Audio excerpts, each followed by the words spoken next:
Lots of sun out today, which is nice. And with that in mind, what's going on today?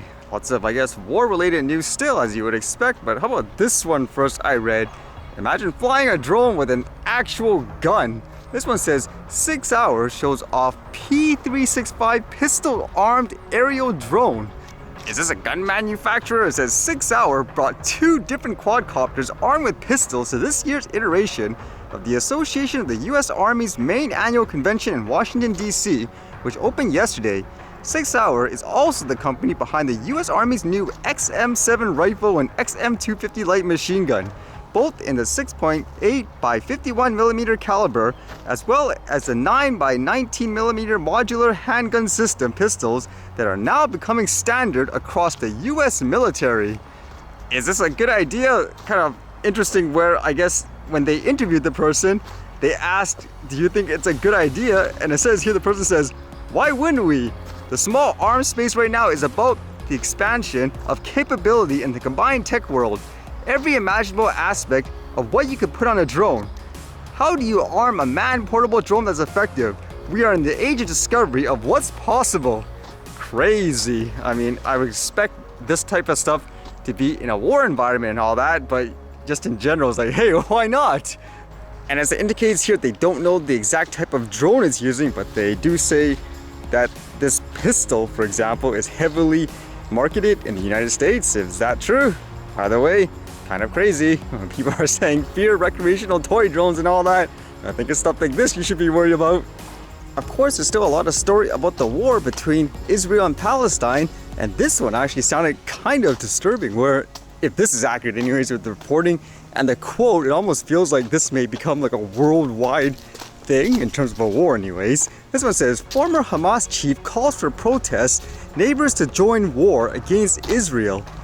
Former Hamas chief Khaled Mashal called for protests across the Muslim world on Friday in support of the Palestinians and for the peoples of neighboring countries to join the fight against Israel, saying we must head to the squares and streets of the Arab and Islamic world on Friday. Mashal, who currently heads Hamas diaspora office, said in a recorded statement sent to Reuters. Mashal, who is based in Qatar, said the government and the peoples of Jordan, Syria, Lebanon, and Egypt have a bigger duty to support the Palestinians. Tribes of the Jordan, sons of Jordan, brothers and sisters of Jordan, this is a moment of truth and the borders are close to you. You all know your responsibility. Mashal said, what does that mean, just generally speaking? Like it says here, quote, to all scholars who teach Jihad, to all who teach and learn, this is a moment for the application of theories, Mashal said. So what does this mean?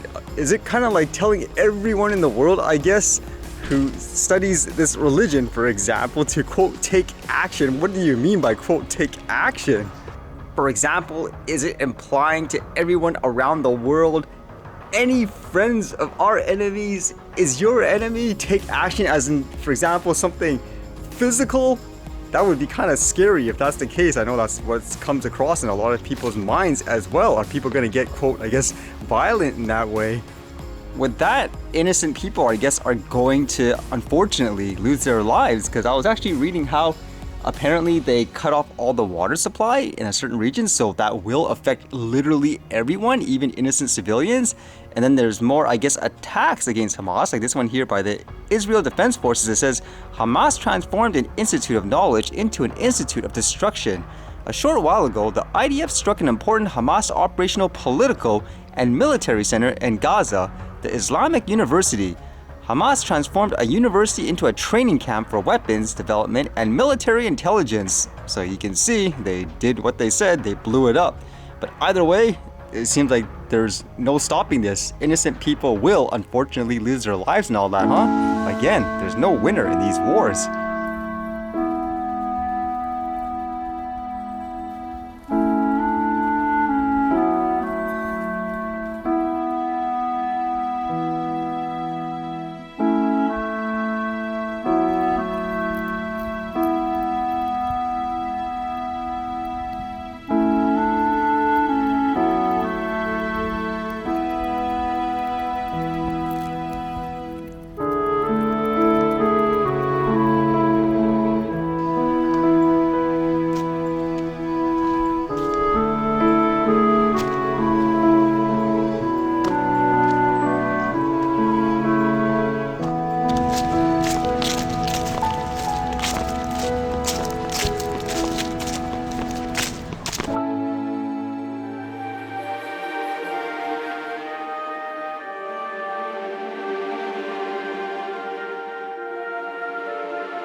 Alright, see you guys later.